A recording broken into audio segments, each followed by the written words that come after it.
Afternoon. हम लोग इतिहास की कक्षा में हैं और इतिहास की कक्षा में मौर्य एम्पायर को देख रहे थे।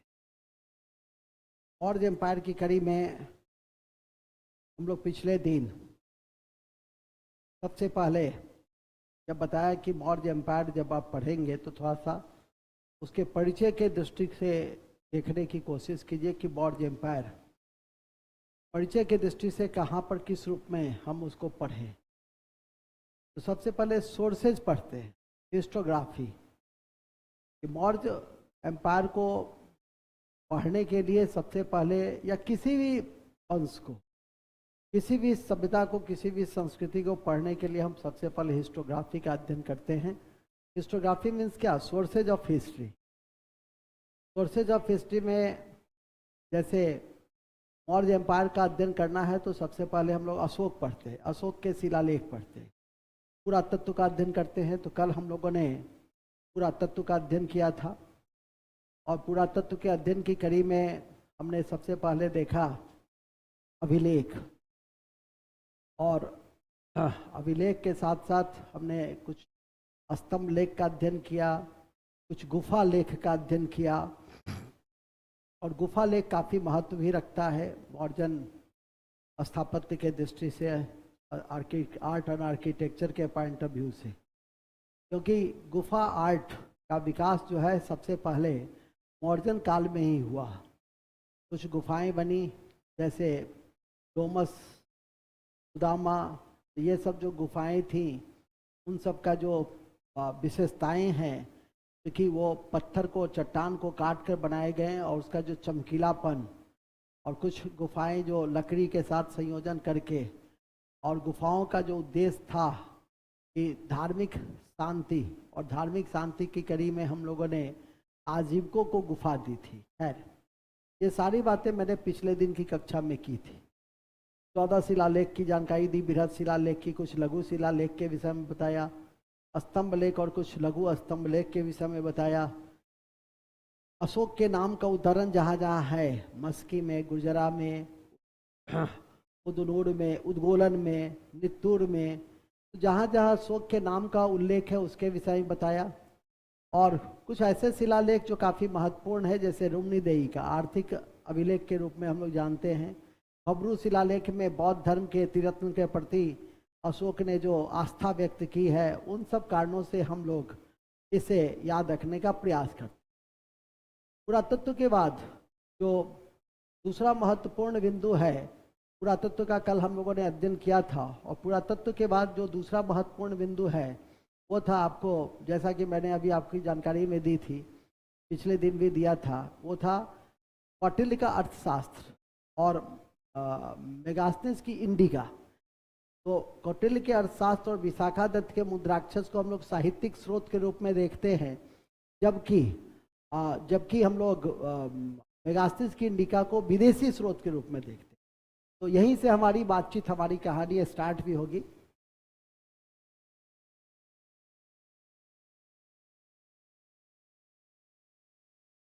और वो है मौर्य इतिहास, मौर्य वंश और उसका जो हिस्टोग्राफी है। पहला पार्ट हम लोग पढ़ते हैं हिस्टोग्राफी, और हिस्टोग्राफी में हम लोग पढ़ते हैं शिलालेख, या यूं कहिए पुरातत्व। इसका अध्ययन हम लोगों ने पिछले दिन किया। इसके अलावा दूसरा पार्ट है, और वो है आपका हिस्टोग्राफी के बाद है, और वो है आपका पुरातत्व और शिलालेख के बाद साहित्यिक स्रोत। साहित्यिक स्रोत है, और तीसरा महत्वपूर्ण बिंदु था वो था आपका मेगास्थनीज का इंडिका।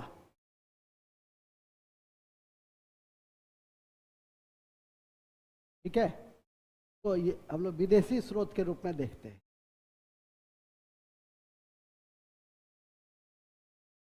कल हम लोग ये देख चुके थे, कल हम लोग ये पार्ट्स कंप्लीट कर चुके थे। आज हम लोग इसके सबसे पहले फर्स्ट हाफ में इसको देखेंगे और फिर सेकेंड हाफ में जो तीनों शासक है, चंद्रगुप्त मौर्य, बिंदुसार, अशोक की उपलब्धियां, और भाग 3 में है मौर्य प्रशासन और के जो सामाजिक आर्थिक संरचना है उसके विषय में थोड़ी सी जानकारी होनी चाहिए। तो स्टार्ट करते हैं, लिखते हैं सबसे पहले मौर्यों का इतिहास। मौर्यों का इतिहास, मौर्यों का इतिहास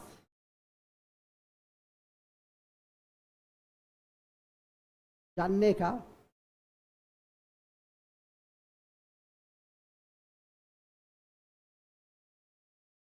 कक्षा शुरू हो चुकी है, यूट्यूब लाइव पर आई है।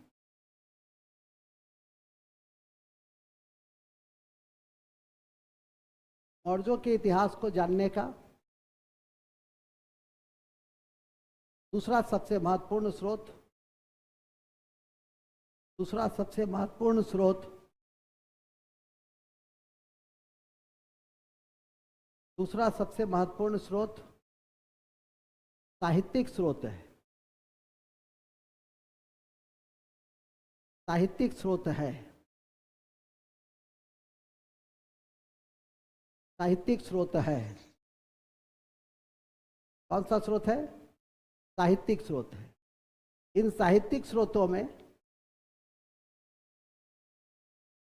इन साहित्यिक स्रोतों में, इन साहित्यिक स्रोतों में, इन साहित्यिक स्रोतों में, इन साहित्यिक स्रोतों में कौटिल्य की, कौटिल्य का अर्थशास्त्र, कौटिल्य का अर्थशास्त्र, कौटिल्य का अर्थशास्त्र और विशाखा दत्त का मुद्रा राक्षस, और कौटिल्य का अर्थशास्त्र और विशाखा दत्त का मुद्रा राक्षस, विशाखा दत्त का मुद्रा राक्षस, विशाखा दत्त का मुद्रा राक्षस, विशाखा दत्त का मुद्रा राक्षस अति महत्वपूर्ण है। विशाखा दत्त का मुद्रा राक्षस अति महत्वपूर्ण है, अति महत्वपूर्ण है।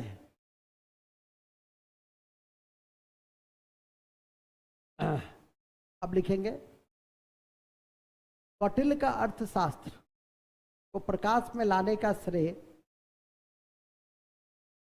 कौटिल्य के अर्थशास्त्र को प्रकाश में लाने का श्रेय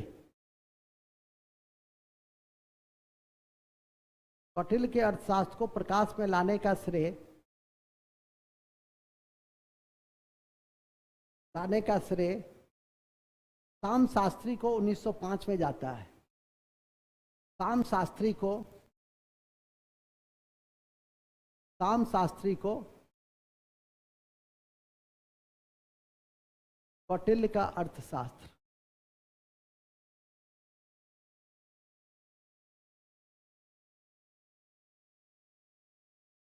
ठीक है। शाम शास्त्री, श्याम शास्त्री को, श्याम या शाम शास्त्री को 1905 में जाता है। यह पुस्तक, यह पुस्तक 15 अधिकरणों में बटा है। यह पुस्तक 15 अधिकरणों और 180 अध्याय में बटा है। 180 अध्याय में बटा है। 180 अध्याय में बटा है। कौन? 15 अधिकरण एवं 180 अध्याय में बटा है। ठीक है। तीसरा, यह शासन का, यह शासन से संबंधित पुस्तक है और इसको कहते हैं शासन के विज्ञान से संबंधित पहली प्रमाणिक पुस्तक। ये लिखेंगे, क्या संबंध किससे है? शासन से है, शासन प्रशासन से इसका संबंध है। अर्थशास्त्र है लेकिन आर्थिक पक्ष की चर्चा नहीं है। चर्चा किसकी है? शासन या प्रशासन की चर्चा है, तो यह ध्यान रखिएगा। चौथा है इस पुस्तक की तुलना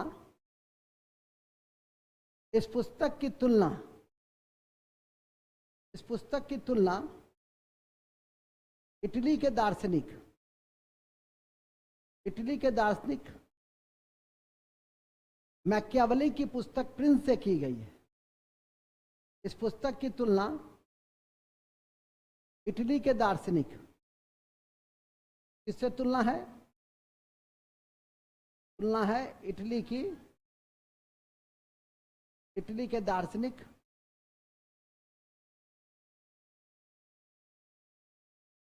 मैकियावेली के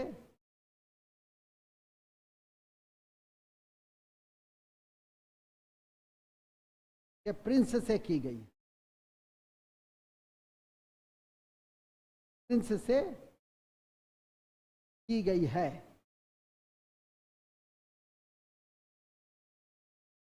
ठीक है। कौटिल्य के अर्थशास्त्र के विषय में ये महत्वपूर्ण जानकारी है जिसको आप याद करके रखेंगे। इसी क्रम में आता है विशाखा दत्त का मुद्रा राक्षस। इसी कड़ी में क्या आती है? विशाखा दत्त की मुद्रा राक्षस। और आगे जितनी भी बात पढ़ेंगे उसमें कौटिल्य के उद्धरण अवश्य होते हैं, उसमें कौटिल्य का उद्धरण अवश्य होता है, जिसे आप ध्यान करके रखिए। ठीक है कि नहीं? मूल बिंदु पे आ जाइए। नेक्स्ट, विशाखा दत्त का मुद्रा राक्षस। विशाखा दत्त का मुद्रा राक्षस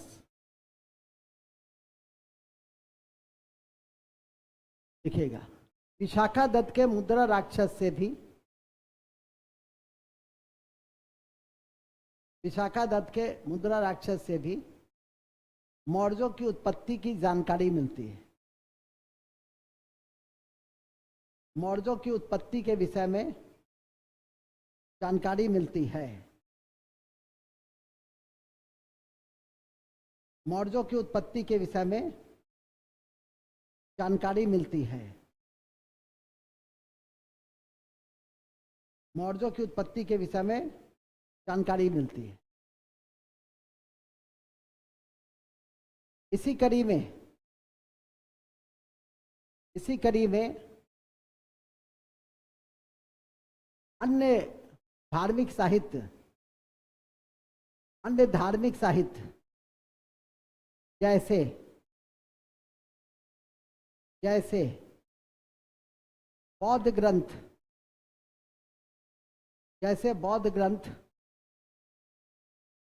जैसे बौद्ध ग्रंथ दिव्यावदान से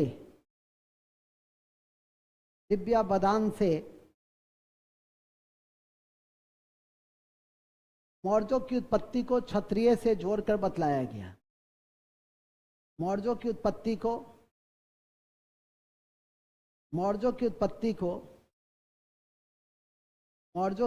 को किससे बताया गया? क्षत्रिय से जोड़कर बतलाया गया। ठीक है, बतलाया गया। कल पढ़े थे आप लोग, क्या पढ़े थे? कल्पसूत्र पढ़े थे। किसने लिखा था? भद्रबाहु ने। कल पढ़ा था आपने परिशिष्ट प्रबंध, हेमचंद्र ने। उससे भी मौर्य की जानकारी मिलती है। लिख देंगे पैराग्राफ चेंज करके, पॉइंट करके। भद्रबाहु के कल्पसूत्र, भद्रबाहु के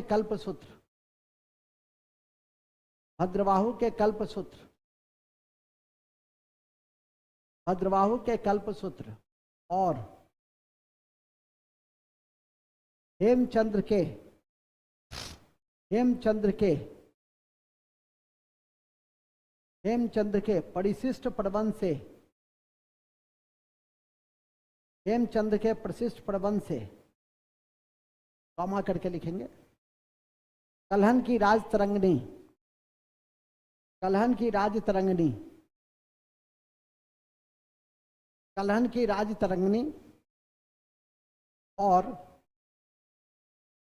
और दांडिन के 10 कुमार चैत्र से भी, और दांडिन के 10 कुमार चैत्र से भी, दांडिन के 10 कुमार चैत्र से भी, दांडिन के 10 कुमार चैत्र से भी, दांडिन के 10 कुमार चैत्र से भी मौर्यों के विषय में जानकारी प्राप्त होती है। मौर्यों के विषय में जानकारी प्राप्त होती है। मौर्यों के विषय में जानकारी प्राप्त होती है। तो कौटिल्य के इस अर्थशास्त्र के अलावा और कौन कौन सी आपने पुस्तक देखी जिसमें मौर्य के विषय में जानकारी मिलती है? तो एक विशाखा दत्त का मुद्रा राक्षस, ये किताब याद रहेगा तो अपने आप में बहुत है। ठीक है। इसके अलावा भद्रबाहु के कल्पसूत्र, इसके बाद हेमचंद्र के परिशिष्ट प्रबंध, सब पुस्तक याद रहना चाहिए परिशिष्ट प्रबंध से। इसके अलावा कलहन की राज तरंगनी,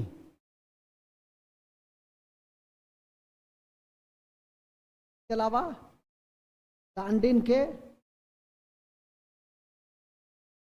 10 कुमार चरित्र, एकदम टिप्स पे रहना चाहिए, सब किताब परीक्षा में पूछता है। ठीक है। दांडिन के 10 कुमार चरित्र। इसके अलावा कुछ धार्मिक ग्रंथ भी है जैसे पढ़ाए थे, जैसे बौद्ध ग्रंथ दिव्यावदान, बौद्ध ग्रंथ दिव्यावदान। ये जो किताब है आपकी, ये सारी किताब मिलकर इसके विषय में जानकारी प्रस्तुत करता है, मौर्य वंश के विषय में जानकारी प्रस्तुत करता है। ठीक है। हर संभव स्थिति में इसे याद रखिए। ठीक है। इसके अलावा सोर्सेज के दृष्टि से मेगास्थनीज की इंडिका इंपॉर्टेंट है। 3 सोर्सेज है ना, एक शिला पुरातत्व जो कल पढ़ लिए थे परिचय, दूसरा साहित्यिक स्रोत जिसको आज पढ़ लिए कि लिटरेचर में गैर धार्मिक भी है और धार्मिक भी है। धार्मिक में बौद्ध ग्रंथ है दिव्यावदान, ठीक है कि नहीं, और गैर धार्मिक में कौटिल्य का अर्थशास्त्र है, वहां से लेकर दांडिन के 10 कुमार चरित्र तक आप देख सकते हैं उसको। इस तरह से आपने सोर्सेज साहित्यिक स्रोत के माध्यम से भी मौर्य काल के विकास या उसके उत्पत्ति को या उसके प्रशासन या उसके अन्य पक्ष को देखने का प्रयास किया। इसी क्रम में अब हमें देखना है और वो है मेगास्थनीज की इंडिका। तो लिखेंगे साहित्यिक स्रोत की कड़ी में, पैराग्राफ चेंज, साहित्यिक स्रोत की कड़ी में, साहित्यिक स्रोत की कड़ी में, साहित्यिक स्रोत की कड़ी में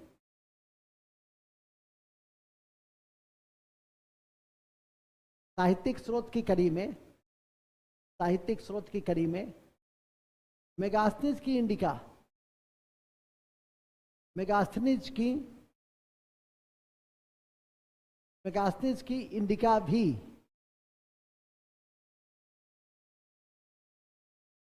भी महत्वपूर्ण है।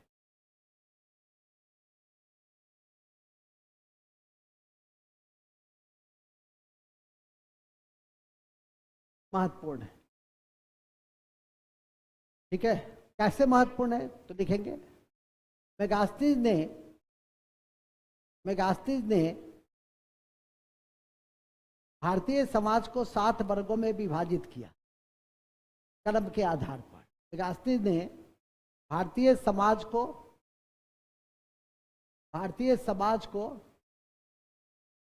7 वर्गों में विभाजित किया। 7 वर्गों में विभाजित किया। 7 वर्गों में विभाजित किया, ठीक है, कर्म के आधार पर। किसके आधार पर? कर्म के आधार पर।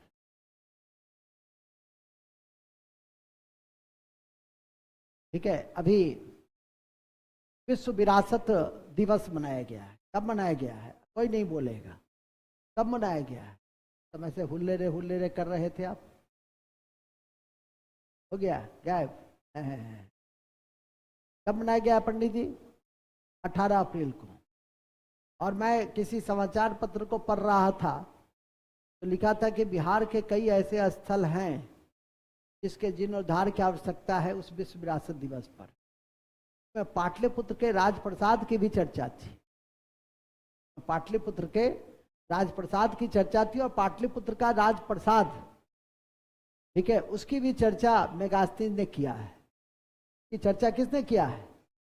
मेगास्थनीज ने किया है। विश्व विरासत दिवस को हमेशा याद रखिए आप अपनी परीक्षा के दृष्टि से। अब तो रोज 25-50 क्वेश्चन का टेस्ट लेते ही हैं, तो नहीं देना है तो कौन रोक सकता है? जिस पे कमिटमेंट नहीं है, रॉक विल पावर नहीं है, वो कमीशन कभी कर सकता है? संभव नहीं। लेकिन ये सब यदि है और लगातार मेहनत कर रहा है तो उसका होगा ही। आराम के साथ तैयारी से तो होता नहीं है, इसमें तो मेहनत करनी पड़ती है, पसीना बहाना पड़ता है, सभी चीज़ों को याद रखना, सही समय पे उसको व्यक्त करना, ठीक है। ये सब जिसके पास है तो बड़ी आसानी से उसको पता ही नहीं चलता है कि बड़ी से बड़ी परीक्षा हम कब पास कर। नहीं तो फिर कठिनाई तो है। लाखों लोग बैठते हैं, ठीक है कि नहीं, और कुछ ही हजार सीट होती है। 15-15 लाख पैसे वगैरह में बैठते हैं। पीटी पास करते हैं 10,000, मेंस पास करते हैं 3,000, फिर उस 3,000 में से 1,000 आता है तो कठिन तो है ही। छोटी परीक्षा बीपीएससी जैसी परीक्षा में भी लाखों लोग बैठते हैं। एक राज्य में 55 लाख लोग बैठते हैं। अब तो और भी, एक 64वीं वगैरह में तो 9 लाख लोग बैठे थे कि 64वीं में वैकेंसी थी 1400। सीटों की संख्या के आधार पे भी क्या होता है, सब सोचता है एक बार भाग आजमाइश कर ले, कहीं लॉटरी है, कहीं मिल गया। लेकिन मिलता तो उसी को है जो पढ़ता है रहता है, या जो पढ़े हुए रहता है, जो मेहनत किए रहता है, उसका निश्चित रूप से होता भी है। मूल बिंदु पे आ जाइए। कभी भी हम हमेशा आप लोग को भी कहते हैं एडहॉक तैयारी मत करो, ठीक है। दिन काटने वाली फालतू, सब useless of money, useless of कर्म, सब कुछ यूजलेस है। लेकिन यदि मेहनत करते हैं, करना जानते हैं तो जरूर कीजिए, और लगता है कि नहीं हो जाएगा तो जरूर कीजिए। अभी जितना बात पढ़ाए उसको आप में से 50% भी नहीं याद रखे तो फिर कठिनाई है। ये सब टिप्स पे आ जाना चाहिए कि 10 कुमार चरित्र किसने लिखा? 10 कुमार, भागने से ही छोरा भाग रहा था कल, ठीक है कि नहीं। भागने से आप मास्टर साहब पकड़ रहे हैं, उससे कमीशन थोड़ी। उसके लिए आपको अपने स्तर पे ही सेल्फ मॉनिटरिंग करते रहिए, देखते रहिए। देखिए कल मॉनिटरिंग किए हैं, आज भाग गया सब। आज भी हम तैयार करके रखे हुए हैं। तैयार तो हम रोज करके करोगे ना भाई। जब ज्योग्राफी हो गया है तो ज्योग्राफी हो गया है तो उसका क्या उपाय है ना, उसका मॉनिटरिंग होगा ना कि नहीं होगा? तो ये मॉनिटरिंग कर रहे हैं, ठीक है कि नहीं। मूल बिंदु पे आ जाइए। तो हम दूसरी बार पढ़ा रहे हैं सर, लाइए। विगत 5 महीने में हम दूसरी बार पढ़ा रहे हैं ना ज्योग्राफी। और हमारे बजरंगी जी तो चौथी बार पढ़ रहे होंगे ज्योग्राफी को। पढ़े थे ना, एक बार बीपीएससी पीटी पास किए थे तो 2 बार पढ़े थे। इसमें 2 बार पढ़ा, 4 बार तो कम से कम होगा। और तुम एसएससी से आया है तो वहां भी 1 बार पढ़ा होगा, 5 बार। बैठो सर, सब याद रहता है सब, लेकिन वो क्या है, वो हमको छोड़ के जा नहीं सकता है। तो कह देंगे चुपचाप टेस्ट हो तो देगा, उस पर हमको भरोसा है, उस पर सुहास पे नीतीश पे भरोसा है, भागेगा नहीं। ऐसा भी नहीं कि मुंह बना के बना रहा, जैसे नहीं होता मास्टर साहब से रूठा हुआ है, मास्टर साहब तू ही कहला तो बना रहा छो, नहीं तो हम सब पढ़ बने थी ना। ऐसा भी नहीं होना चाहिए, खुशी खुशी बनाओ, ठीक है कि नहीं। कल मैं नीचे जाके मॉनिटरिंग कर रहा था तो सब लोग हमसे रूठा हुआ था, ठीक है कि नहीं। ये नहीं कि एक बार देख कर फ्लाइंग स्माइल दे दे। सर बहुत अच्छा क्वेश्चन है सर, मजा आ रहा है बनाने, ठीक है कि नहीं। ये जो थी ऐसे करके देखती है, ठीक है, देखो आज भागे, हमको लगता था कि कल जहां ये देगी आज भाग जाएगी, अब सुन रही होगी हो सकता है, ठीक है कि नहीं। मूल में आइए, हम तो सुनाने के लिए ही कह रहे हैं।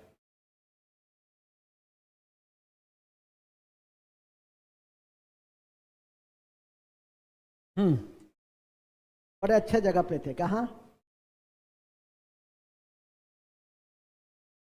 7 भागों में बांटा एवं पाटलिपुत्र के राजप्रसाद का जिक्र किया।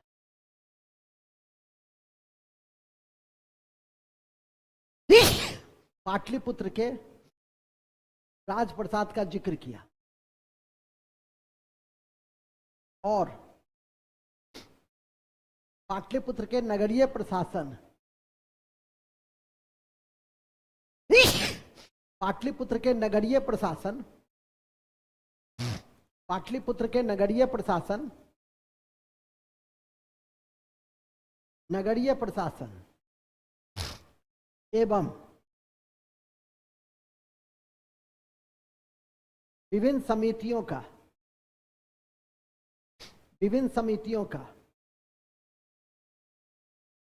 विभिन्न समितियों का, विभिन्न समितियों का जिक्र किया, विभिन्न समितियों का जिक्र किया, विभिन्न समितियों का जिक्र किया, ठीक है। इसके अतिरिक्त, इसके अतिरिक्त, इसके अतिरिक्त, इसके अतिरिक्त, इसके अतिरिक्त नौसेना, नौसेना का भी उल्लेख किया, इसके अतिरिक्त नौसेना का भी उल्लेख किया, नौसेना का भी उल्लेख किया। चलिए, साथ ही इस बात की भी जानकारी दी कि भारत में दास प्रथा नहीं है। फिर लिखिए, भारत में दास प्रथा नहीं है, इसका भी उल्लेख किया। भारत में दास प्रथा नहीं है, इसका भी उल्लेख किया, इसका भी उल्लेख किया,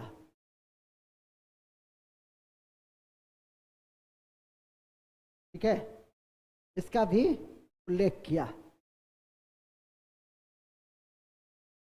इतनी बात आपके लिए काफी है। कौन कौन? पहला, सबसे पहले क्या बताया? समाज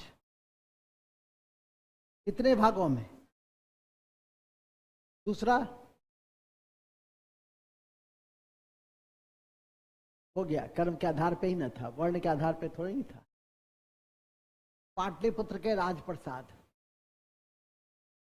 पाटलिपुत्र के राजप्रसाद का उल्लेख किया, राजप्रसाद का उल्लेख किया, बहुत अच्छा। इसके बाद, इसके अलावा किया नगरीय प्रशासन, नगरीय प्रशासन कैसे होता था? समिति के द्वारा, समिति द्वारा उसका उल्लेख है। इसके अलावा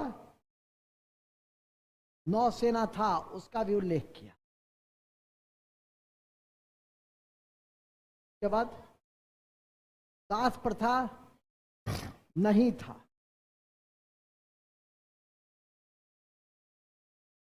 ये बताया और हो गया।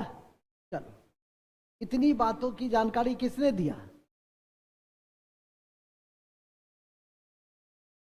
305 से 299 तक रहा, 299 से नहीं, 305 से 299 तक रहा।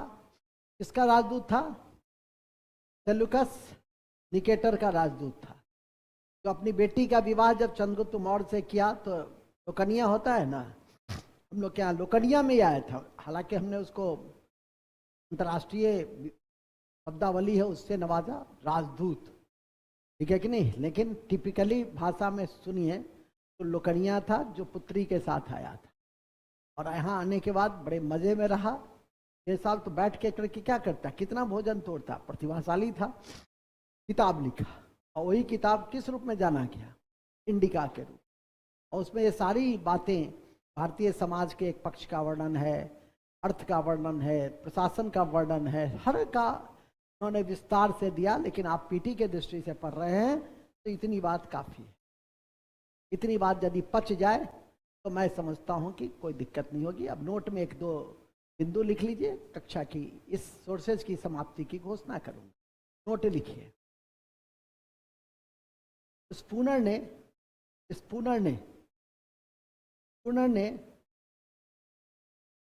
ने बुलंदीवाद या कुम्हरार में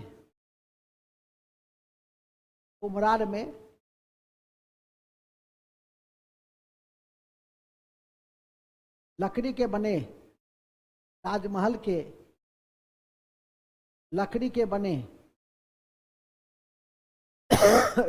के विषय में बतलाया।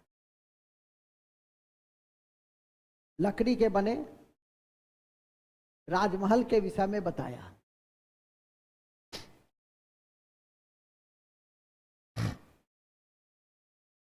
ठीक है, किसने बताया? स्पूनर ने। किसने बताया? स्पूनर ने। 1 नोट नंबर 2, नेचुरल हिस्ट्री के लेखक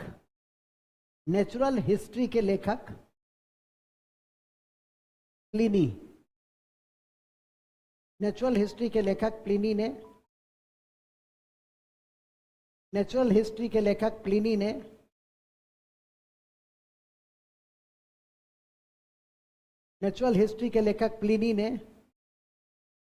ने चंद्रगुप्त मौर्य के सेना के विषय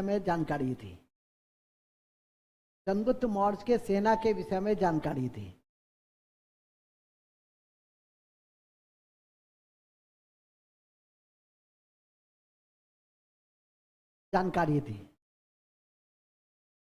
लाल कलम से एक अति महत्वपूर्ण तथ्य है, उसको जरूर लिख लीजिएगा।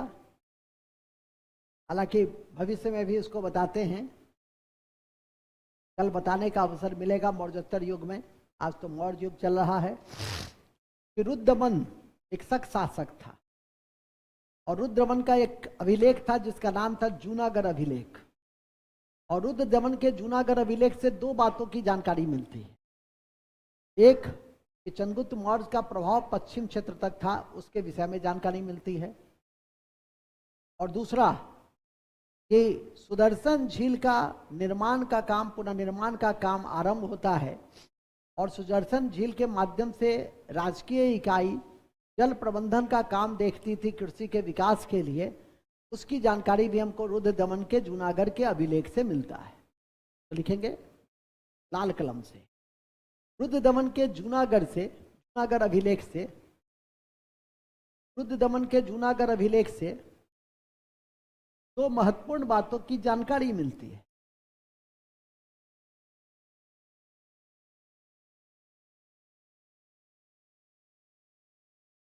दो महत्वपूर्ण बातों की जानकारी मिलती है।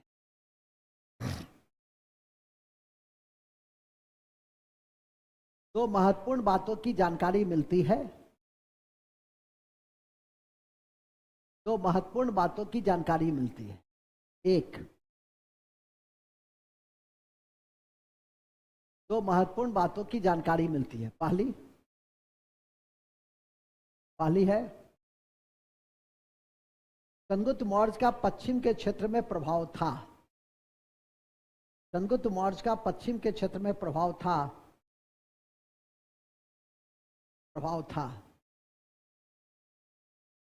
और दूसरा, सुदर्शन झील के द्वारा जल प्रबंधन के काम किए जाते थे। सुदर्शन झील के द्वारा जल प्रबंधन के काम किए जाते थे। सुदर्शन झील के द्वारा जल प्रबंधन के कार्य किए जाते थे।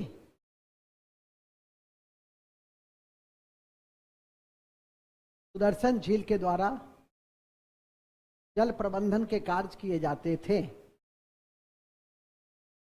सुदर्शन झील के द्वारा जल प्रबंधन के काम किए जाते थे, जिससे कृषि का विकास हो सके। जिससे कृषि का विकास हो सके। जिससे कृषि का विकास हो सके। जिससे कृषि का विकास हो सके। ठीक है। नोट नंबर 2 में लिखेंगे, सुदर्शन झील से संबंधित 4 भारतीय शासक और उसके गवर्नर थे। जो इंपॉर्टेंट है, सुदर्शन झील से संबंधित 4 भारतीय शासक और उसके गवर्नर संबंधित थे।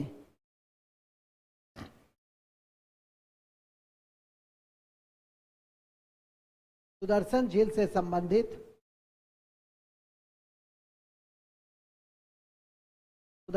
से संबंधित 4 भारतीय शासक और उसके गवर्नर संबंधित थे। सबसे पहला लिखिए, चंद्रगुप्त मौर्य डैश पुष्यगुप्त, ऐसे करके लिख लो। 4 कौन कौन से थे? पहला थे चंद्रगुप्त मौर्य।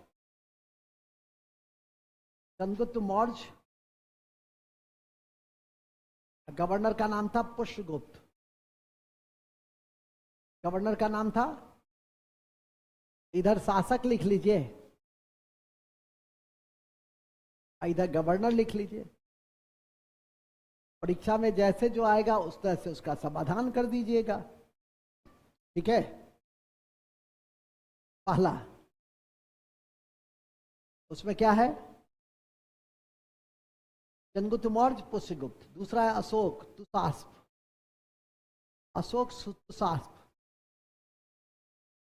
अशोक का है तुषास्प। अशोक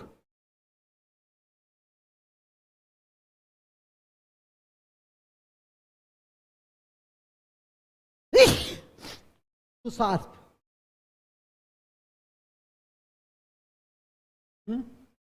इसके बाद है रुद्रदमन।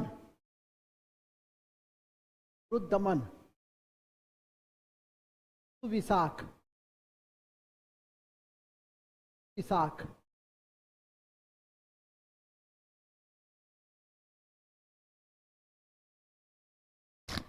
के बाद है स्कंदगुप्त। स्कंदगुप्त का चक्रपालित।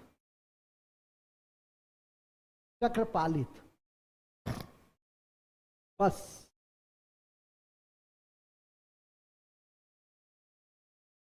ठीक है। इन सब का संबंध किससे है? सुदर्शन झील से।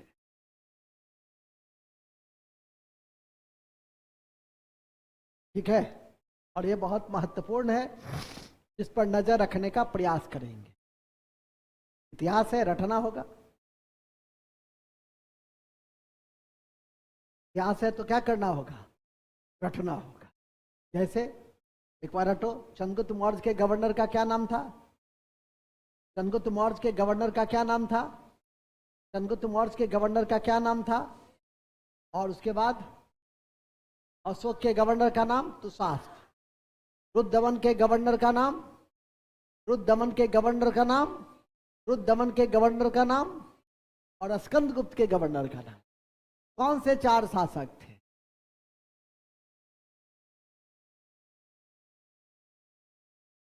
कौन से 4 शासक थे?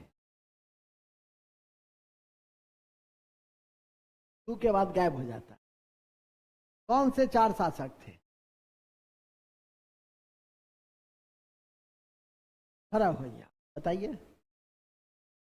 हाँ, तो चारों बताते हैं आम आम करके, ऐसे काम चलता। हम समझ गए। फिर स्कंदगुप्त कहाँ से आ गया? पहले आएगा रुद्रदमन। चलिए आप बताइए।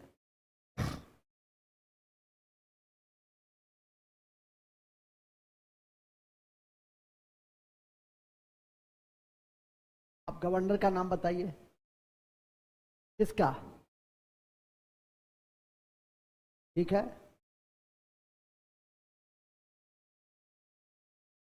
किसको याद है? चलो, याद है ना? तो नहीं याद है, तुमको भी याद है? अरे वाह, खड़ी हो, हाथ खड़ा की हो ना, खड़ी हो। तू विशाख किसका था? चक्रपालित। गुड। तू शास्त्र? पुष्यगुप्त। Very good. कितने शासक थे? कौन कौन? कौन कौन से गवर्नर थे? पुष्यगुप्त, शास्त्र, बोलियो ना।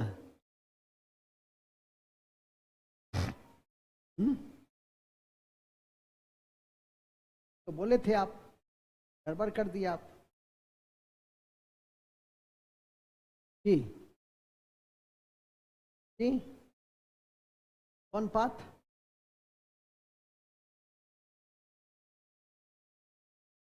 ठीक है, कौन सा? चक्रपात। बहुत अच्छा, चक्रपालित हो गया। चलिए नेक्स्ट लिख लेंगे। 1 मिनट रुक जाइए।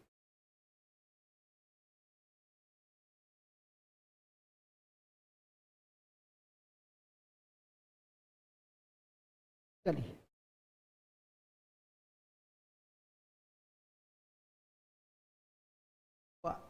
देख रहे थे कि आवाज जा रही है कि नहीं जा रही है। चलिए नेक्स्ट। नेक्स्ट हमारा है क्या? सोर्सेज हो गया ना? तानू को बुलाइए। तानू, तानू, ये आपका, ये क्या था? ये आपकी सोर्सेज थी। और इस सोर्सेज के माध्यम से हम लोग क्या जानने का प्रयास करते हैं? चंद्रगुप्त मौर्य के विषय में। ठीक है, तो यहां तक आपको सबसे पहले देखनी थी। अब दूसरा भाग देखिए, भाग 2। तो लिखेंगे भाग 2। पीटी निकालो। भाग 2,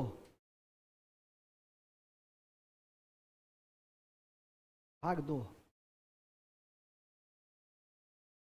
है। भाग 2 में सबसे पहले लिखेंगे विभिन्न शासकों की उपलब्धियां। विभिन्न शासकों की उपलब्धियां। विभिन्न शासकों की उपलब्धियां है। पहला चंद्रगुप्त मौर्य। पहला है चंद्रगुप्त मौर्य।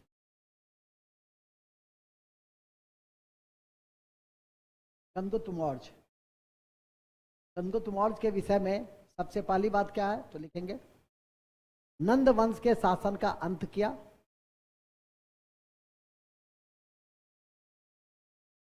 नंद वंश के शासन का अंत किया। नंद वंश के शासन का अंत किया और पहला अखिल भारतीय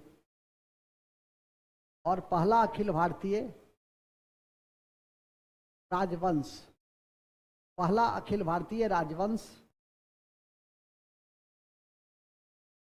पहला अखिल भारतीय राजवंश मौर्य वंश की नींव रखी। मौर्य वंश की नींव रखी, मौर्य वंश की नींव रखी। ठीक है, उसको हम लोग दो एंगल से पढ़ते हैं, एक पॉलिटिकल, एक एडमिनिस्ट्रेटिव, और तीसरा रिलीजियस। चंद्रगुप्त मौर्य को हम लोग तीन स्तर पे देखते हैं। तो पॉलिटिकल हो गया, नंद वंश के शासन का खात्मा। इसके बाद 305 ईसा पूर्व में सेल्यूकस निकेटर को पराजित किया था। तो लिखेंगे चंद्रगुप्त मौर्य तो 305 ईसा पूर्व में, चंद्रगुप्त मौर्य ने 305 ईसा पूर्व में सिकंदर के सेनापति सेल्यूकस को पराजित किया था। सेल्यूकस को पराजित किया था, सेल्यूकस को पराजित किया था, और सेल्यूकस को पराजित किया था और उसकी पुत्री हेलेना से विवाह किया था, और उसकी पुत्री हेलेना से विवाह किया था।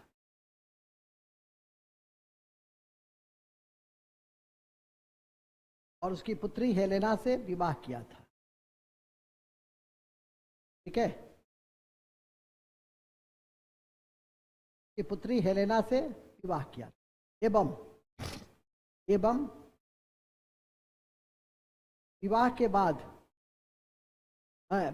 नहीं, एवं सेल्यूकस ने समझौता की कड़ी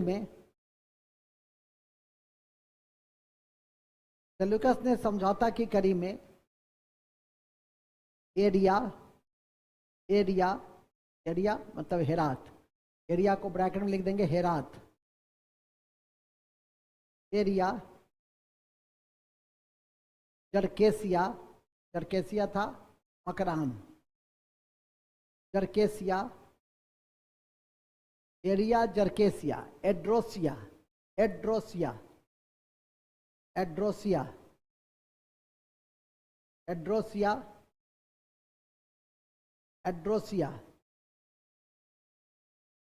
एरिया, एक्रेसिया,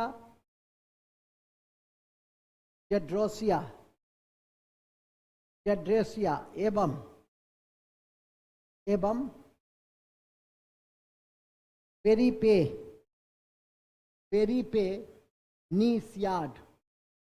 पेरीपेनिसियाड काबुल का क्षेत्र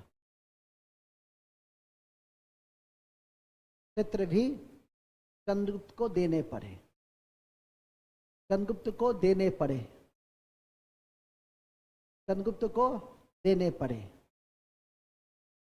ठीक है, देने पड़े। बदले में चंद्रगुप्त मौर्य ने 500 हाथी दिए। बदले में चंद्रगुप्त मौर्य ने 500 हाथी दिए।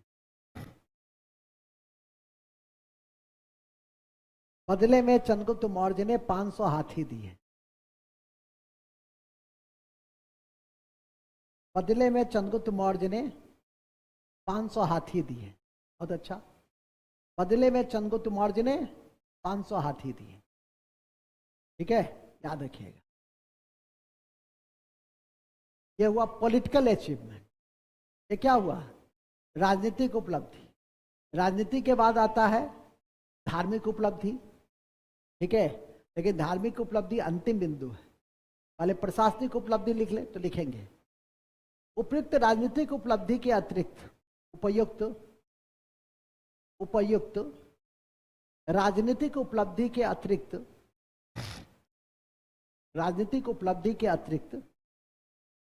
प्रशासनिक क्षेत्र में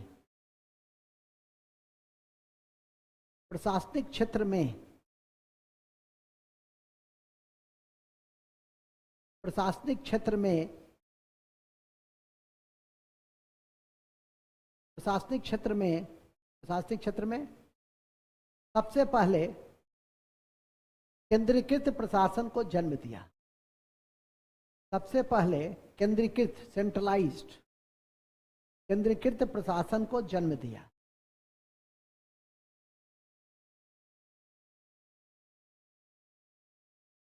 केंद्रीकृत प्रशासन को जन्म दिया। केंद्रीकृत प्रशासन को जन्म दिया। ठीक है, जन्म दिया। ओके, फिर लिखेंगे चंद्रगुप्त मौर्य के समय में राज्य नियंत्रित अर्थव्यवस्था, राज्य नियंत्रित अर्थव्यवस्था पर बल दिया गया। राज्य नियंत्रित अर्थव्यवस्था पे बल दिया गया।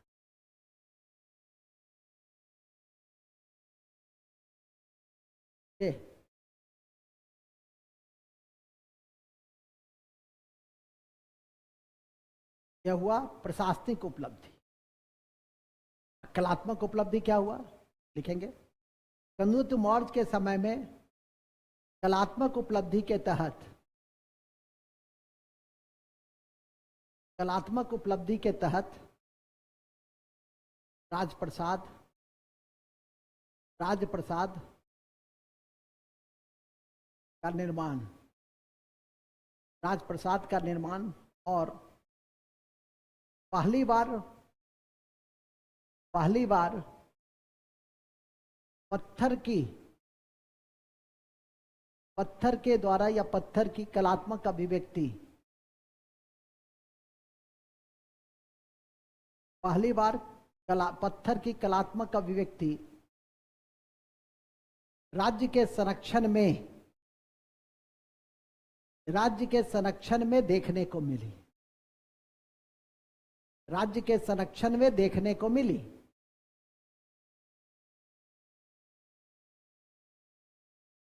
राज्य के संरक्षण में देखने को मिली। ठीक है, राज्य के संरक्षण में देखने को मिली। अब आ जाइए, क्या क्या हो गया, राजनीतिक हो गया, प्रशासनिक हो गया। हालांकि प्रशासनिक पे एक सप्तांग सिद्धांत है कौटिल्य का, उसी सप्तांग सिद्धांत पे चंद्रगुप्त मौर्य चला करता था, तो नोट में लिखा देंगे, क्या नहीं है। कलात्मक उपलब्धि, सांस्कृतिक भी हो गया। अब धार्मिक उपलब्धि देख लीजिए। धार्मिक उपलब्धि में क्या हुआ कि चंद्रगुप्त मौर्य ने जैन धर्म को स्वीकार किया। चंद्रगुप्त मौर्य ने जैन धर्म को स्वीकार किया और भद्रबाहु से दीक्षा ली। भद्रबाहु उसको पाटलिपुत्र में नहीं रखा, कहा कि चलो दक्षिण भारत, पाटलिपुत्र में रहोगे तो ये कौटिल्य जो है तुमको जीने नहीं देगा, ये प्रशासनिक कार्यों में लगा के रखेगा तो आध्यात्मिक शांति की प्राप्ति नहीं हो सकती। तो आध्यात्मिक शांति के लिए तुमको मेरे साथ अकेले चलना होगा। और वहां पे उससे संलेखन कराया। जैन धर्म में भूख के माध्यम से, मतलब प्राकृतिक भूख के माध्यम से आप अपने शरीर का अंत करते हैं, उसको संलेखन कहा जाता है। और वो संलेखन और संथारा या संथारा विधि आज काफी चर्चित है। विभिन्न घटनाओं के कारण सर्वोच्च न्यायालय ने भी कुछ वर्ष पहले संज्ञान लिया था कि राजस्थान में यह देखा गया कि संथारा विधि के द्वारा कई बूढ़े व्यक्ति का इंतकाल हो गया। तो वहाँ पे जब जांच कमेटी बनी तो फिर रिपोर्ट जो आई तो यह देखा गया कि माता पिता को पुत्र और पुत्रवधू के द्वारा जबरदस्ती या प्रेरित किया जाता है कि आप संथारा कर लीजिए, आपके निर्वाण का समय आ गया। क्यों? क्योंकि जो उनकी जिम्मेदारी है उससे वो बच सके। कि राज्य ने इसे संज्ञान में लिया। ठीक है कि नहीं? मूल बिंदु पे आ जाइए, देखिए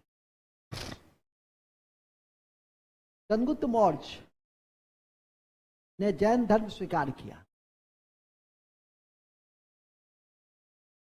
चंद्रगुप्त मौर्य ने जैन धर्म स्वीकार किया।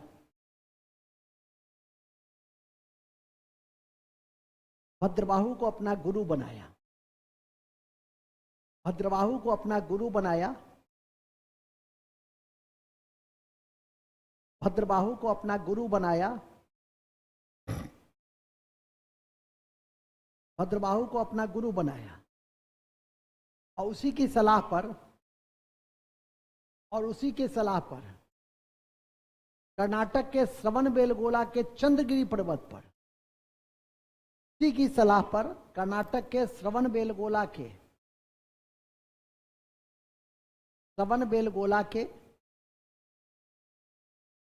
चंद्रगिरी पर्वत पर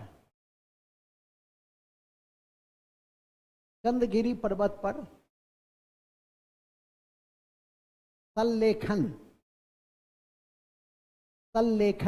या संथारा विधि के माध्यम से सल्लेखन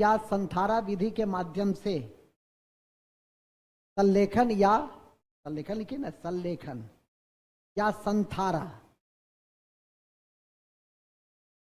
सल्लेखन या संथारा विधि के माध्यम से 258 ईसा पूर्व में निर्वाण की प्राप्ति की। क्या? निर्वाण की प्राप्ति। ओके, बस तो आप इसे चंद्रगुप्त मौर्य की इन उपलब्धियों को ठीक से देख लीजिए। पॉलिटिकल, एडमिनिस्ट्रेटिव, कल्चरल, रिलीजियस और मिसलेनियस की कड़ी में सोगरा और महास्थान के अभिलेख से इस बात की जानकारी मिलती है कि अन्न प्रबंधन, अकाल प्रबंधन का भी उन्होंने काम किया था। ठीक है, यूपीएससी की परीक्षा में भी एंशिएंट के ऐसे तथ्य पूछे गए।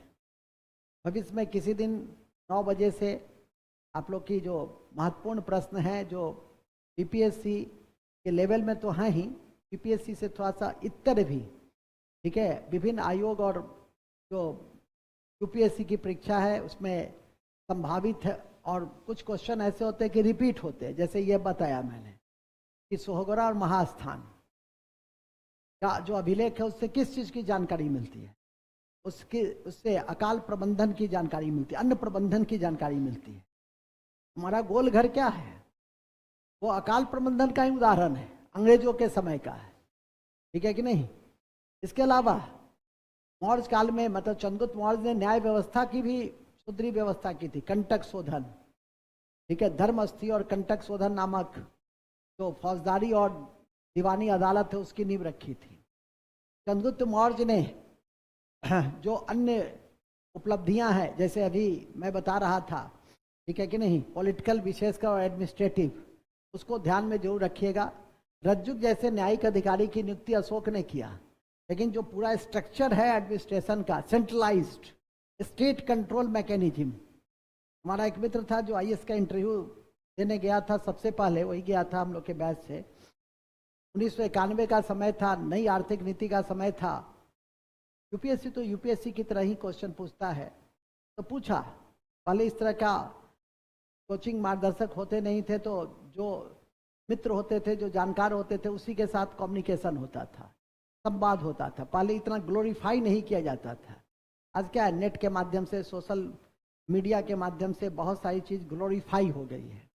पहले हम लोग पास करते थे तो कोई ग्लोरिफिकेशन नहीं था, है ना, कि हम ठीक है, इस मित्रों में, परिवार, रिलेटिव में लोग जानते थे कि मेंस पास किया है, पीटी पास किया है, फलना जगह फाइनल सिलेक्शन हुआ है। तो ये सब अपने 10, 20, 50, 100, 200, 500 के बीच में ही बातें होती। आज क्या होता है, आज उसका ग्लोरिफिकेशन हो जाती है।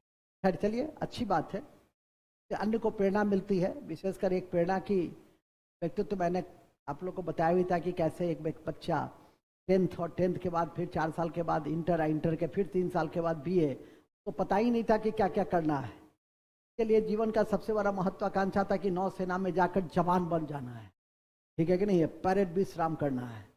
और वहाँ से वो यूपीएससी का सफ़र 10 साल के करीब में गया। तो ये बड़ी उपलब्धि है। ये होता है डेडिकेशन, ये होता है चट्टानी दृढ़ इच्छा शक्ति।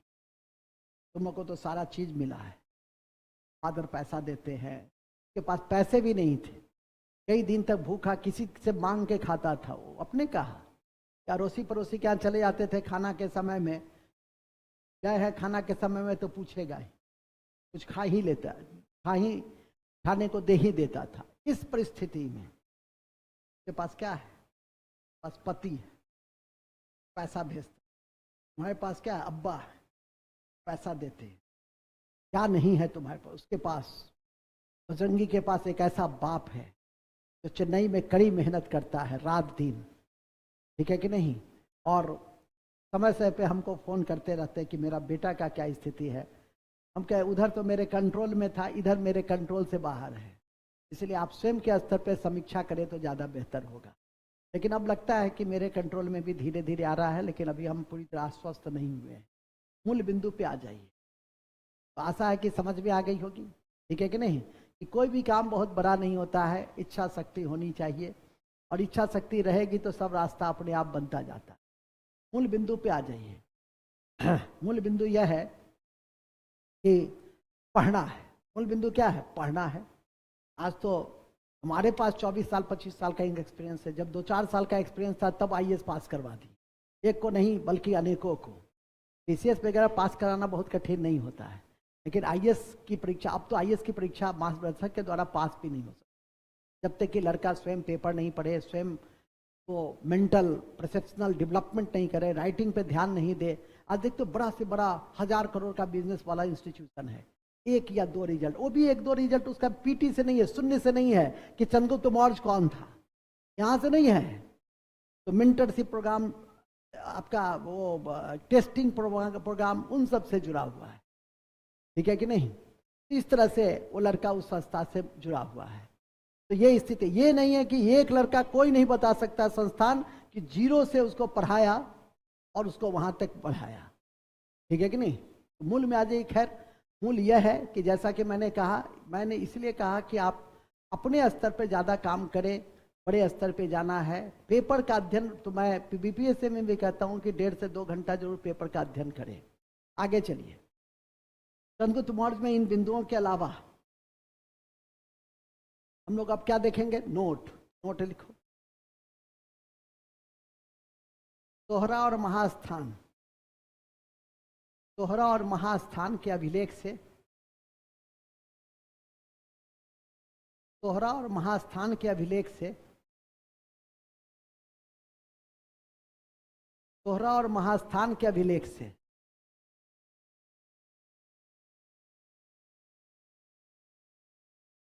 तोहरा और महास्थान के अभिलेख से मौर्य काल में अनाज प्रबंधन की जानकारी मिलती है। अनाज प्रबंधन की जानकारी मिलती है। अनाज प्रबंधन की जानकारी मिलती है।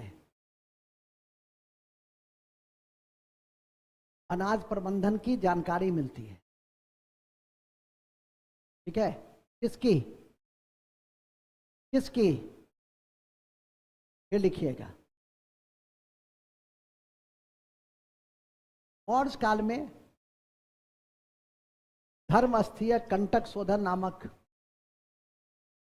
मौर्य काल में धर्मस्थीय और कंटक शोधन नामक, कंटक शोधन नामक, कंटक शोधन नामक, कंटक शोधन नामक दीवानी और फौजदारी अदालत था। दीवानी और फौजदारी अदालत था।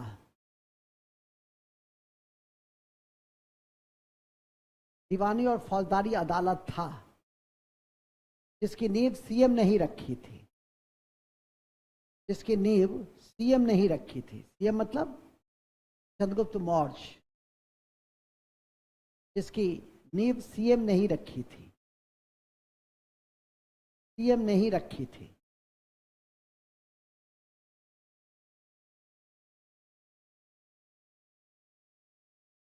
नोट नंबर 3, कौटिल्य का सप्तांग सिद्धांत। कौटिल्य का सप्तांग सिद्धांत। कौटिल्य का कौन सा सिद्धांत, सप्तांग सिद्धांत।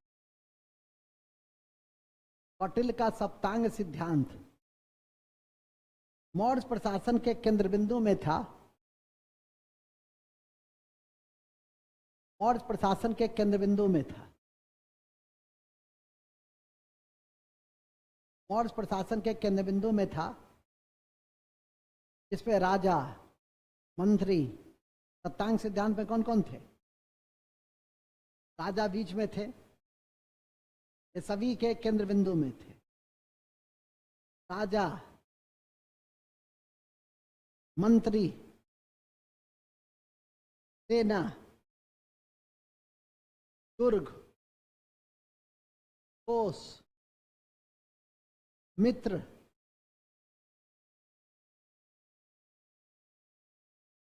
राजा, मंत्री, मित्र, कोस, बल हो गया, बल, बल, दुर्ग, जनपद आदि। सात हो गया ना? कौन कौन हुआ? मंत्री हो गया, सेना हो गया, बल, दुर्ग हो गया, मित्र हो गया, कोस हो गया, एक जनपद बचा। इस तरह से यह सप्तांग सिद्धांत पर ही पूरा प्रशासन क्या था? मंत्री को अमात्य कहते थे। मंत्री को क्या कहते थे? अमात्य। ठीक है, मंत्री को क्या कहते थे? अमात्य। और यही कौटिल्य का मैकियावेली प्रिंस, इटली दार्शनिक, इसलिए अब चाणक्य को भी भारत का मैकियावेली कहा जाता है। भारत का मैकियावेली किसको कहते हैं? भारत का मैकियावेली किसे कहते हैं? भारत का मैकियावेली किसे कहते हैं? भारत का मैकियावेली किसे कहते हैं? चाणक्य, चाणक्य, चाणक्य को। जिसका दूसरा नाम कौटिल्य, जिसका तीसरा नाम विष्णुगुप्त। खत्म बातें हो। तो ये आपकी परीक्षा के दृष्टि से चंद्रगुप्त मौर्य में इतनी बात आप पचा के रख लेते हैं तो मैं समझता हूं कि अब आइए बिंदुसार। बिंदुसार, बिंदुसार, बिंदुसार इसका पुत्र था। बिंदुसार का एक छूट गया उसमें, जहां चंद्रगुप्त मौर्य लिखे हो ना, तो ब्रैकेट में लिख देना सेंड्रोकोटस। जहां चंद्रगुप्त मौर्य लिखे हो उसके ब्रैकेट में सेंड्रोकोटस लिख देना। सेंड्रोकोटस सर विलियम जोन्स ने कहा था। सेंड्रोकोटस सर विलियम्स जोन्स ने कहा था। सेंड्रोकोटस प्राचीन भारत के इतिहास में सर विलियम जोन्स ने सेंड्रोकोटस किस शासक को कहा था? किसको कहा था?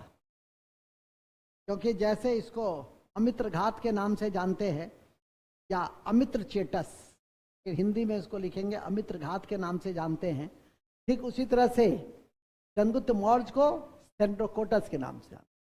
देखिए ये छोटा है, चंद्रगुप्त का पुत्र था जो सिंह सेन या अमित्र घात के नाम से जाना जाता, जो सिंह सेन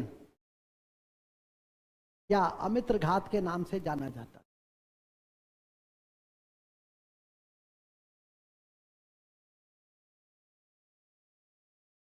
अमित्र घात के नाम से जाना जाता।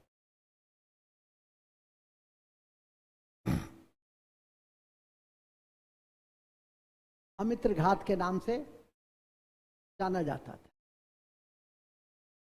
चलिए किसके नाम से?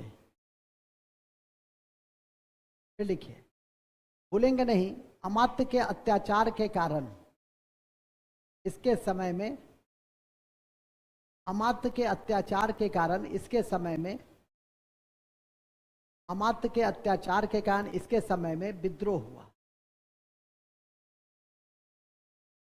2 बार विद्रोह हुआ, जिसे दबाने के लिए, जिससे दबाने के लिए सुसीम और अशोक को भेजा गया। सुसीम और अशोक को भेजा गया। पहले सुसीम को भेजा गया था, फिर अशोक को भेजा गया। अशोक को भेजा गया। उस समय अशोक अवंती के गवर्नर थे। उस समय अशोक अवंती के गवर्नर थे।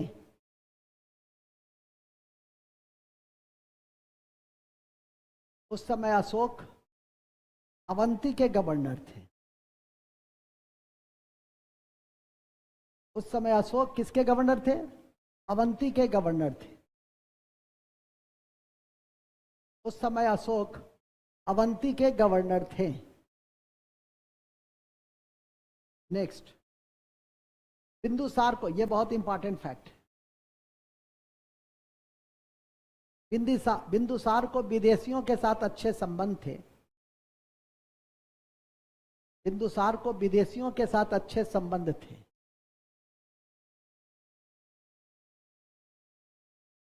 अच्छे संबंध थे और इसी कड़ी में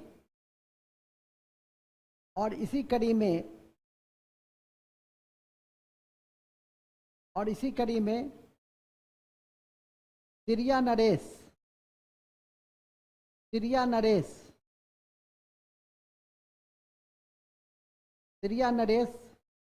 एंटियोकोटस के साथ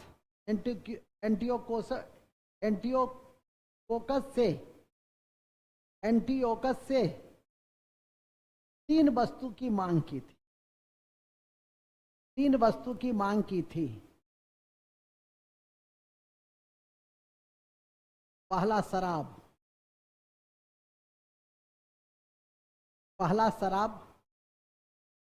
दूसरा सूखा अंजीर और तीसरा दार्शनिक।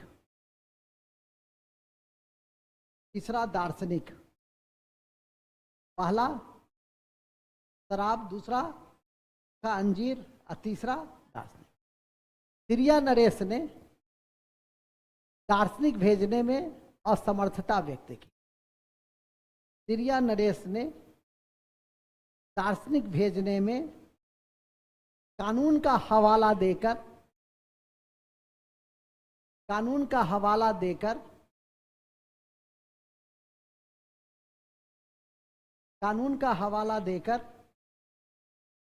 असमर्थता व्यक्त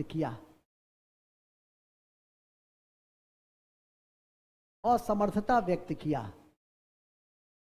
कानून का हवाला देकर असमर्थता व्यक्त किया। ठीक है, देखो सीखने की चीज है। स्वयं शासक था, स्वयं कानून बनाया और किस कदर स्वयं पालन किया, वो भी क्या हजारों वर्ष पहले। आजकल का छोटा मोटा अधिकारी, छोटा मोटा विधायक लॉ एंड ऑर्डर को, कानून व्यवस्था को, ट्रैफिक रूल्स को वायलेशन कर देता है। मेरे इज्जत के खिलाफ हो जाएगा, दाएं से बाएं नहीं जाएंगे, ठीक है कि नहीं? दाएं चले जाएंगे तब तो इज्जत चला जाएगा। हमको जिधर से मन होगा उधर से जाएंगे, और जाइए, ठीक है कि नहीं? सीखने की चीज है। क्यों ऐसे नेताओं के प्रति आम जनता का श्रद्धा का भाव रहेगा? क्यों ऐसे अधिकारियों के प्रति जिसको कानून को क्रियान्वित करना है और इस तरह के रूल्स का वायलेशन करता है तो श्रद्धा रहेगा? मुझे स्वयं यहाँ से वहाँ तक सारे लोग जानते हैं, सारा ट्रैफिक जो भी है, डीएसपी जो, लेकिन फिर भी मैं कहता हूँ उधर से चलो, जो रूल्स है उसके अनुसार चलो, ठीक है कि नहीं? बनिस्बत की यदि कोई प्रशासनिक काम हो, एमएल एकेडमी में कोई चुनाव हो रहा हो और उससे जुड़े हुए कोई काम को संपन्न किया जा रहा है तो उधर से जाने से तो तुरंत उसको त्वरित निष्पादन करना है, तब जाकर के इस तरह के अपवादिक स्थिति में इस तरह के जो साधन है, मार्ग हैं, वो अपनाए जाते हैं। अन्यथा सामान्य संदर्भों के संदर्भ में तो आपका जो रूल्स कहता है उसके अनुसार आप चलिए, ठीक है? ड्राइवर कहेगा अभी कि सर सब तो जानते, ठीक है कि नहीं? इसीलिए तो नहीं जाना है। सब नहीं जानता रहता तो जरूर जाते हैं, क्योंकि हम भी मानव हैं। लेकिन सब जानता है, इसीलिए रूल्स का पूरा पालन करते हुए जाना है। इसको फॉलो अप करो, बात खत्म है। मूल बिंदु पे आ जाइए, ठीक है कि नहीं? एक दिन बता भी रहे थे, मुजफ्फरपुर से आ रहे थे, गाड़ी चेकिंग चल रही थी। अब मेरा शिष्य वहाँ थाना प्रभारी था, गाड़ी चेक कर रहा था। संजोग से दूर से उसकी नज़र पड़ गई, हमारे महमूद जी थे, एक महमूद ड्राइवर, उस पर नज़र पड़ गई, बहुत पुराने ड्राइवर थे। और फिर देखा सर गुरु जी हैं क्या? अब वो जैसे ही साइड करके मना कर दिए। हम कहे जो रूल्स है अरे 2-4 गाड़ी तो और है, सबका चेक इन कर लो, मेरा भी तुम कर लो, हम अपने नियम के अनुसार ही चलें, ठीक है कि नहीं। कहते रह गया हम कहना, उसे गलत संदेश जाएगा। तो क्या है, अन्य लोगों का गलत संदेश जाएगा कि ये अधिकारी अपने अधिकार का या ये व्यक्ति अपने अधिकार का गलत प्रयोग कर रहा है। मूल बिंदु पे आ जाइए। तो यूनानी शासक सीरिया, यूनानी शासक सीरिया, इसको याद रखिए, ये आपकी परीक्षा के दृष्टि से बहुत महत्वपूर्ण है। और कानून का हवाला देकर दार्शनिक नहीं भेजा। आगे चलिए, कि सबसे बड़ी उपलब्धि यही है कि अपने पिता के साम्राज्य को अक्षुण्ण बनाए रखा, अपने पिता के साम्राज्य को अक्षुण्ण बनाए रखा, यही इसकी सबसे विशिष्ट उपलब्धि। इसके समय इसकी सबसे विशिष्ट सफलता यही है कि तक्षशिला में अमात्य के व्यवहार के कारण विद्रोह हुआ, इसको दबाने के लिए सुसीम और अवंती का गवर्नर को भेजा। मतलब आइए अशोक 273 से, ऐसे 269 भी लिख सकते हो, 2 बार इसका राज्याभिषेक हुआ था। 232 तक, 232 ईसा पूर्व तक।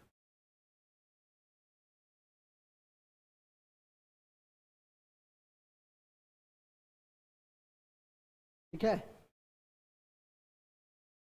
बिंदुसार में ब्रैकेट में लिख लो, बिंदुसार में ब्रैकेट में लिखो आजीवक धर्म का मानने वाला था।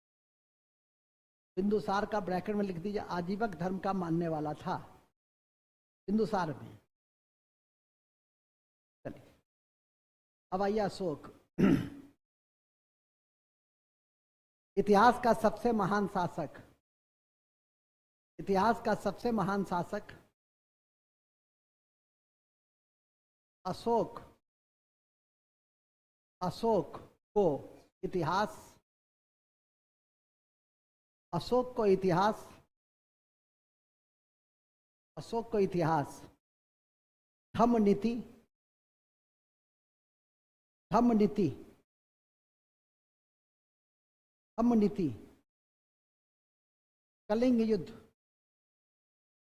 कलिंग युद्ध 261 ईसा पूर्व, ब्रैकेट में लिखिए कलिंग युद्ध 261 ईसा पूर्व, शासन के 9वें वर्ष, शासन के 9वें वर्ष, धम्म नीति, कलिंग युद्ध, शासन के 9वें वर्ष 261 ईसा पूर्व, राजधानी तोसाली,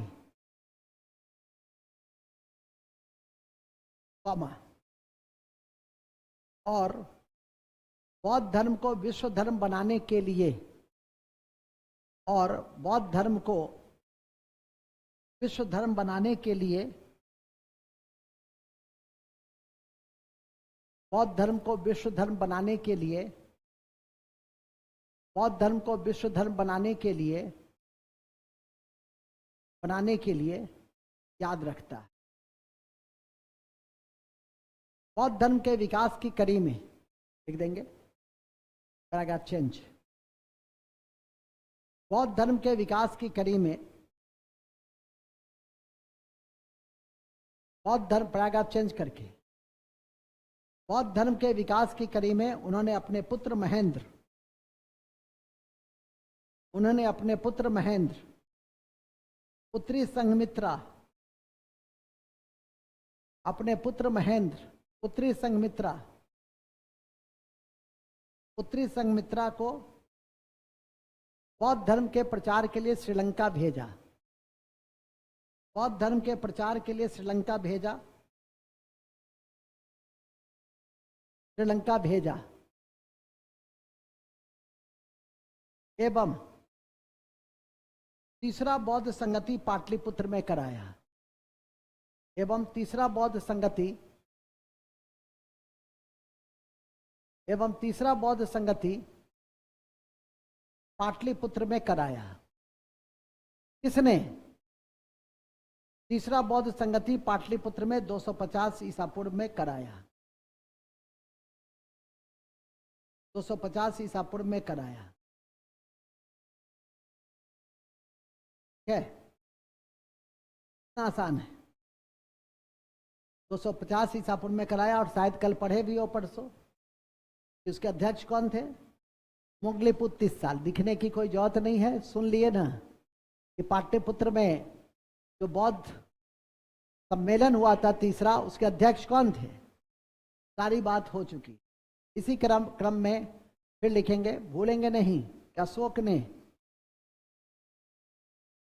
न्यायिक व्यवस्था में सुधार के लिए, अशोक ने न्यायिक व्यवस्था में सुधार के लिए रज्जुक नामक अधिकारी की नियुक्ति की। रज्जुक नामक अधिकारी की नियुक्ति की। रज्जुक नामक अधिकारी की नियुक्ति की।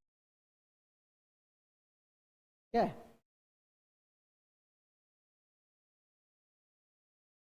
इतना ही तो जानना है। अब विशेष बात तो अशोक के विषय में तो कल ही पढ़ लिए थे। अभिलेख, शिलालेख, स्तंभ लेख, डिफरेंट माध्यम से आधा बात तो हमने कल ही पढ़ लिया था।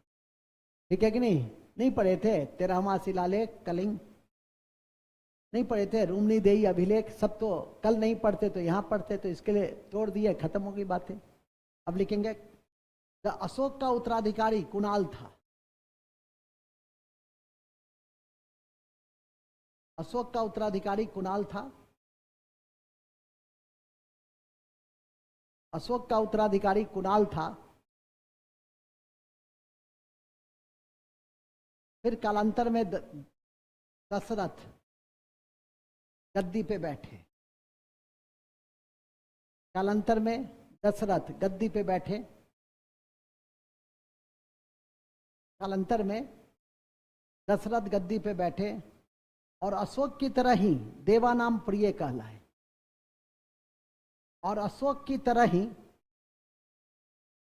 और अशोक की तरह ही देवानाम प्रिय कहलाए। अशोक की तरह ही देवानाम प्रिय कहलाए।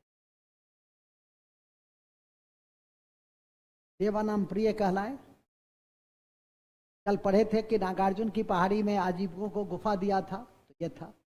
लास्ट में मौर्य वंश का अंतिम शासक कौन था? बृहद्रथ, जिसकी हत्या इसी के एक सेनापति पुष्यमित्र शुंग ने कर दिया और शुंग वंश की नींव रखी थी। लिखेंगे अति महत्वपूर्ण है कि मौर्य वंश का अंतिम शासक बृहद्रथ थे। मौर्य वंश के अंतिम शासक बृहद्रथ थे। मौर्य वंश के अंतिम शासक बृहद्रथ थे। बृहद्रथ थे, जिसकी हत्या पुष्यमित्र शुंग ने, जिसकी हत्या पुष्यमित्र शुंग ने किया, जिसकी हत्या पुष्यमित्र शुंग ने किया और शुंग वंश की नींव रखी। और शुंग वंश की नींव रखी। और शुंग वंश की नींव रखी। और शुंग वंश की नींव रखी। कौन वंश की नींव रखी? शुंग वंश की नींव रखी। बस इतना ही काफी है। ठीक है कि नहीं? अब लिख देंगे बूस्टर फैक्ट। Booster fact.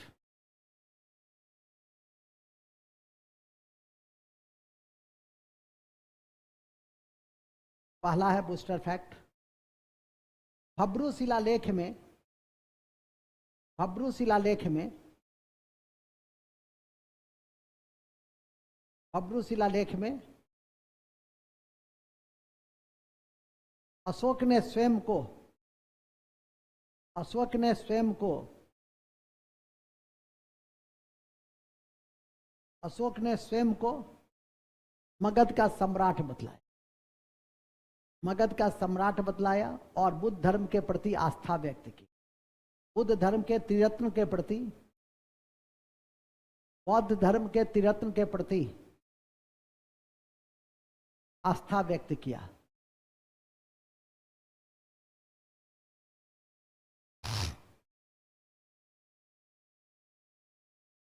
तीसरा, अशोक के स्तंभ की सबसे बड़ी विशेषता, अशोक के स्तंभ की सबसे बड़ी विशेषता चमकदार पॉलिश थी। अशोक के स्तंभ की सबसे बड़ी विशेषता चमकदार पॉलिश थी। कौन पॉलिश थी? चमकदार पॉलिश थी।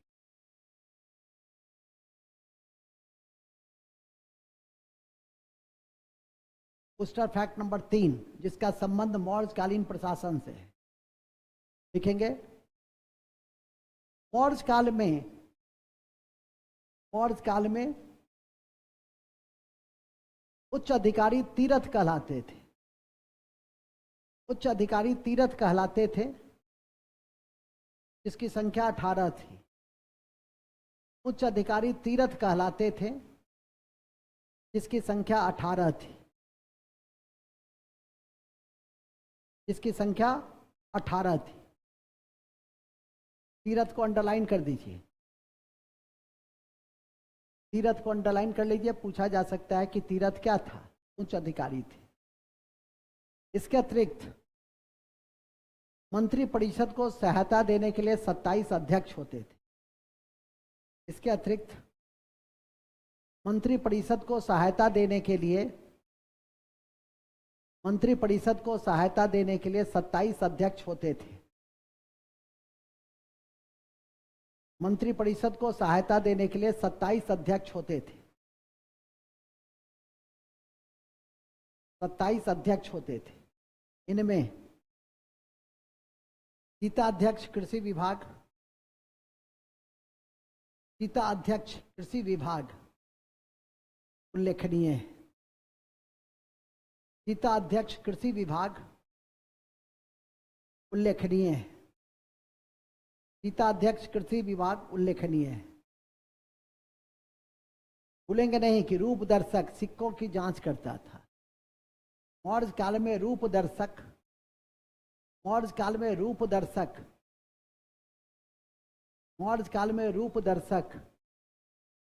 सिक्कों की जांच करता था। मौर्य काल में रूप दर्शक सिक्कों की जांच करता था। क्या करता था? सिक्कों की जांच करता था। मौर्य काल में प्रांत के अध्यक्ष को कुमार कहते थे। मौर्य काल में प्रांत के अध्यक्ष को कुमार कहते थे। मौर्य काल में प्रांत के अध्यक्ष को कुमार कहते थे, जो 5 भागों में बटा हुआ था। जो 5 भागों में बटा हुआ था। कौन कौन सा भाग था? पहला उत्तरापथ। पहला था उत्तरापथ। उत्तरापथ की राजधानी कहाँ थी? तक्षशिला। पहला था उत्तरापथ और डैश कर दो, उत्तरापथ तक्षशिला। राजधानी थी तक्षशिला। 5 प्रांत था उत्तरापथ का, तक्षशिला। दक्षिणापथ स्वर्णगिरी। राजधानी कहाँ थी? स्वर्णगिरी। स्वर्णगिरी लिखो ना, स्वर्णगिरी। स्वर्ण लिख दो, सुवर्ण लिख दो, जो लिखना है लिख दो, स्वर्णगिरी। तीसरा भी अवंती पढ़े थे? नहीं पढ़े थे? अशोक कहाँ का गवर्नर था? अवंती का उज्जैन। अवंती का उज्जैन। और अपने शासन के 9वें वर्ष 261 ईसा पूर्व में कलिंग। कलिंग की राजधानी अभी पढ़े थे ना, तोसाली। तो लिखेंगे कलिंग का तोसाली। और पूर्वी प्रांत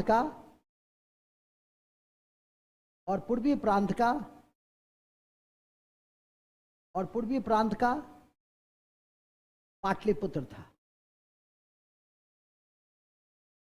क्या था? पाटलिपुत्र। मौर्य काल में स्त्री अंगरक्षिका की भी जानकारी मिलती है। स्त्री अंगरक्षिका की भी जानकारी मिलती है। स्त्री अंगरक्षिका की भी जानकारी मिलती है। स्त्री अंगरक्षिका की भी जानकारी मिलती है। तो राजा जो है वो पुरुष अंगरक्षक नहीं रखता था, महिला अंगरक्षिका रखता था। तो मतलब उससे उसका पोजीशन पता चलता है कि महिलाओं की स्थिति क्या थी, बेहतर थी। अरे प्रशासन में थी तो महिला की स्थिति क्या हुई, बेहतर हुई। नेक्स्ट, लास्ट के क्रम में मौर्य काल में कर प्रशासन व्यवस्थित था, विकसित था। मौर्य काल में कर प्रशासन विकसित था, विकसित था। इस क्रम में, इस कड़ी में समाहर्ता, इस कड़ी में समाहर्ता कर का निर्धारण करता था। इस कड़ी में समाहर्ता कर का निर्धारण करता था, कर का निर्धारण करता था। वहीं सन्निधाता, वहीं सन्निधाता, वहीं सन्निधाता कोषागार का अधिकारी था, कोषागार का संरक्षक था। कोषागार समझते हैं ना, ट्रेजरी, राजकीय कोषागार का संरक्षक था। बस मौर्य काल में जहां तक सिक्कों की बात है तो आहत था, आहत रजत मुद्रा और पन नामक जो सिक्का था वो बड़ा चर्चित था। समय समय पे बताते भी हैं कि बड़े अधिकारियों को 48,000 पन दिए जाते थे और छोटे अधिकारियों को 60 पन मिलता था। इसीलिए आज जब हम 7वें वेतन आयोग का गठन किए, इस बात की मैंने कोशिश की कि उच्चतम और न्यूनतम के बीच में बहुत ज़्यादा अंतर नहीं होना चाहिए। उच्चतम में यदि 3 लाख मिल रहा है किसी को, तो न्यूनतम में ऐसा नहीं कि 2-3 हज़ार मिले, उसको भी 50 से 60 हज़ार रुपया मिलना चाहिए। तो जिससे कि भ्रष्टाचार जो है वो उस रूप में नहीं पनप पाएगा और वो भी अपना जीवन गुणवत्तापूर्ण जी सकेगा। तो 4th श्रेणी है, तो खैर 4th ग्रेड को हटा दिया गया है, अब सभी तृतीय श्रेणी में ही आ गए हैं। लेकिन उसे भी यह इतनी पैसे मिलते हैं 50 हज़ार के करीब में कि वो अपना गुणवत्तापूर्ण जीवन जी सके, मूल बिंदु पे आ जाइए। तो पन जो है वो इस समय की मुद्रा थी। और उस काल में आहत रजत मुद्रा, पन एक महत्वपूर्ण मुद्रा के रूप में, एक महत्वपूर्ण मुद्रा के रूप में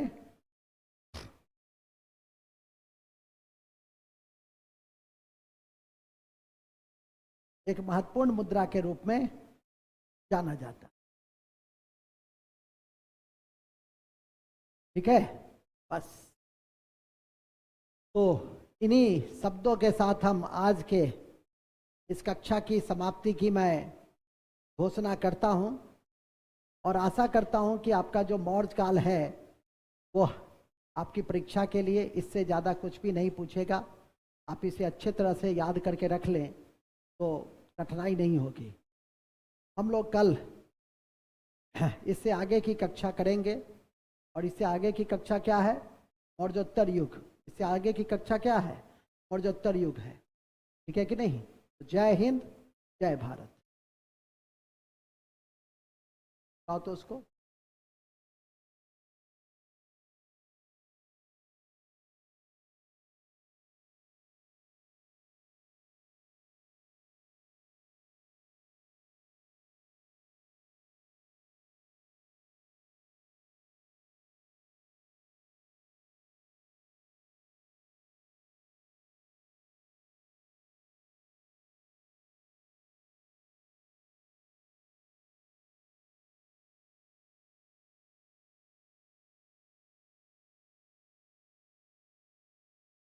जो यूट्यूब पे जुड़े हुए हैं के लिए कोड जाएगा, कोड पे आप जुड़ जाएंगे।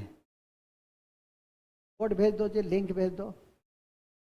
यूट्यूब की यह कक्षा समाप्ति की मैं घोषणा करता हूं, ध्यान रखिए। कोड भेज दो जी।